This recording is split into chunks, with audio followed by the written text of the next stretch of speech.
Smart summary Hindi में आपका स्वागत है। कभी सोचा है कि कुछ कंपनियां और लीडर्स इतने इंस्पायरिंग क्यों होते हैं? तो आज हम लोग गोता लगाने वाले हैं साइमन सिनेक के उसी रेवोल्यूशनरी आइडिया में जिसने दुनिया भर में लीडरशिप को फिर से डिफाइन किया है। इस छोटे से एनालिसिस में हम 6 बड़े आइडियाज को समझेंगे। हम शुरुआत इस सवाल से करेंगे कि आखिर क्यों इतने सारे बिजनेस स्ट्रगल करते हैं और आखिर में कंपटीशन को देखने का एक बिल्कुल नया नजरिया मिलेगा। तो चलिए शुरू करते हैं। सोचिए, ज्यादातर कंपनियां हमारा ध्यान खींचने के लिए क्या करते हैं? जवाब शायद उतना सीधा नहीं है जितना लगता है। ये सारे मैसेजेस रोज हम पर बम्बार्ड किए जाते हैं, है ना? ये बहुत ही आम बिजनेस टैक्टिक्स हैं और इनका एक खास नाम है मैनिपुलेशन, यानी कि हेरफेर। प्राइस वॉर से लेकर सेलिब्रिटी एंडोर्समेंट्स तक ये सारी स्ट्रैटेजीज ना अब लगभग हर बिजनेस के लिए बिल्कुल नॉर्मल हो गई हैं। लेकिन इनकी एक छिपी हुई कीमत भी है।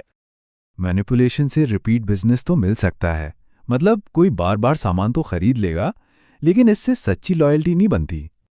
असली लॉयल्टी वो तो एक इमोशनल कनेक्शन है जो फीचर्स और प्राइस से कहीं ऊपर है।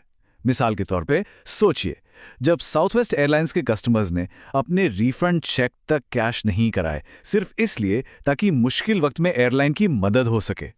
अब ये है असली पावर।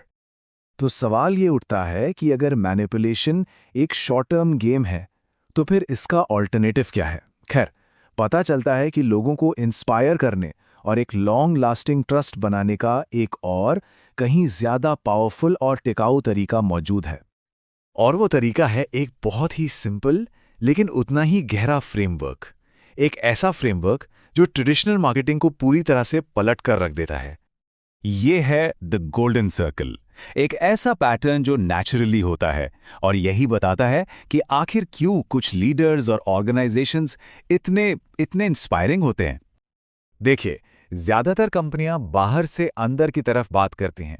वो बताती हैं कि वो क्या करती हैं, फिर शायद ये भी बता दें कि वो ऐसे कैसे करती हैं, लेकिन शायद ही कभी वो ये बता पाती हैं कि वो ये सब क्यों करती हैं।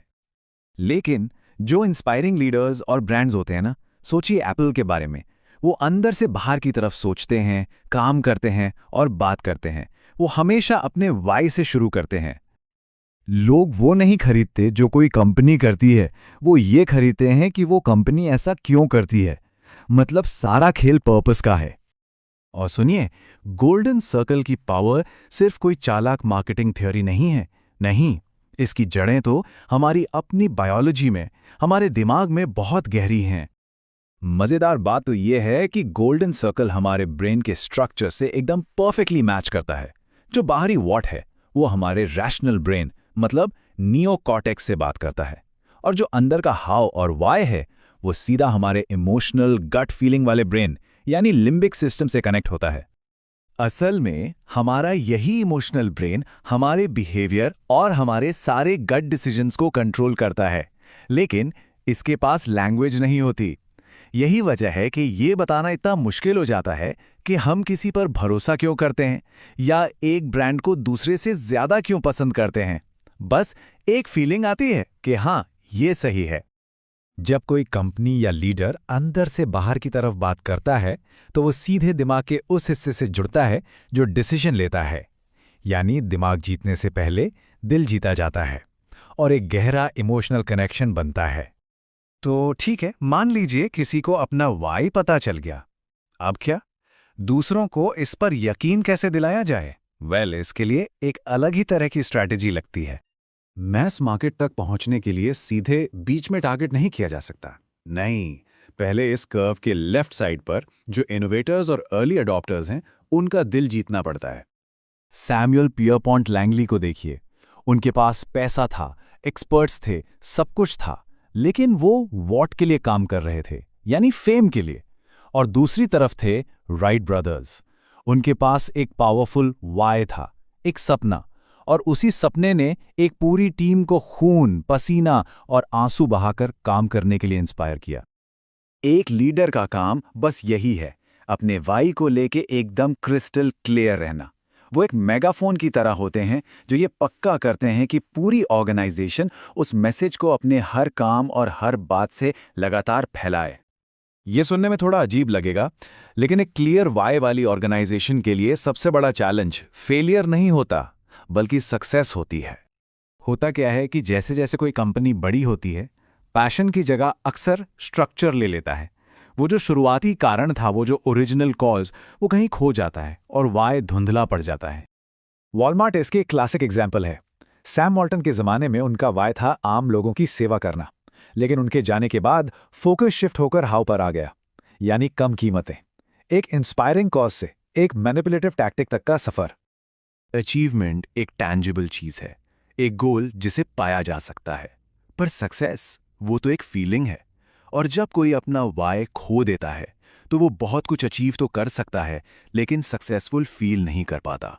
यही वजह है कि इतने कामयाब लोग और कंपनियां भी अंदर से खाली खाली महसूस करते हैं। और अब आते हैं हमारे आखिरी और शायद सबसे ज़रूरी पॉइंट पर। जब किसी का वाई एकदम क्लियर होता है तो कंपटीशन को देखने का पूरा नज़रिया ही बदल जाता है। बेन कोमन की कहानी सोचिए। वो सेरेब्रल पैल्सी से पीड़ित एक हाई स्कूल रनर है। हाँ, वो अपनी टीम में सबसे धीमा है, लेकिन उसका गोल दूसरे रनर्स को हराना है ही नहीं। बेन कभी भी अपने वाई से नज़र नहीं हटाता। वो किसी और के खिलाफ कंपीट नहीं करता, वो सिर्फ खुद के खिलाफ कंपीट करता है। उसका मुकाबला सिर्फ अपने पिछले बेस्ट टाइम से है, और क्योंकि वो खुद से मुकाबला करता है, बाकी सब लोग उसे सपोर्ट करने के लिए इंस्पायर होते हैं। तो सवाल ये है कि हम सब किससे कंपीट कर रहे हैं? जब कोई दूसरों से मुकाबला करता है तो कोई उसकी मदद नहीं करना चाहता, लेकिन जब कोई खुद से मुकाबला करता है तो हर कोई उसकी मदद करना चाहता है। ये आखिरी सोच हमें चैलेंज करती है कि हम सक्सेस को बाहरी बेंचमार्क से नहीं, बल्कि अपने ही कॉज की तरफ अपनी प्रोग्रेस से मापें। अगर ये समरी पसंद आई हो तो इसे लाइक करें, सब्सक्राइब करें और अपने उन दोस्तों और परिवार वालों के साथ शेयर करें जो अपनी लाइफ को अपग्रेड करना चाहते हैं।